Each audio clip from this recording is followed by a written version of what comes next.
Hey, this is Julian with Accessory Geeks, and we're here with the new Droid 2, which is the successor to Motorola's very popular Droid.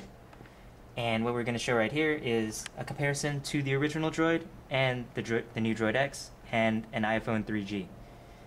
So, this is a dummy phone, but it serves its purpose well. These are pretty much the exact same size, as you can see here. Thickness is about the same, actually is exactly the same. Port layout is exactly the same. The headphone jack is a little more recessed on this.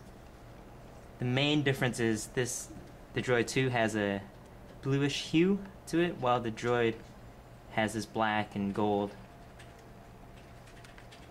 Again, two-stage camera button, same location, volume rocker. Mic is over here on the Droid 2, whereas on the original Droid it was placed up here. Now, I guess the most noticeable difference is the bezel. Sorry about that. It's a brand new phone, so a lot of people are calling it. The most noticeable difference is the bezel.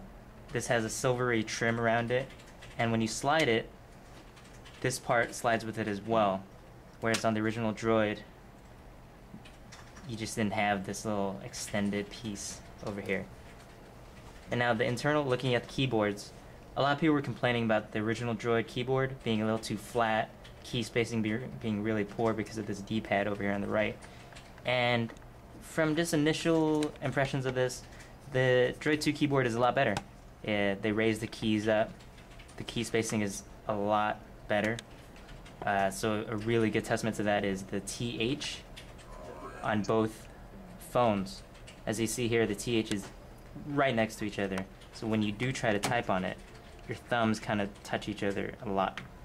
Whereas on the Droid 2, the key spacing is much improved, and you can press TH without your thumbs touching. Now we'll just put it next to the Droid X, just so you get a quick comparison of the sizes of it.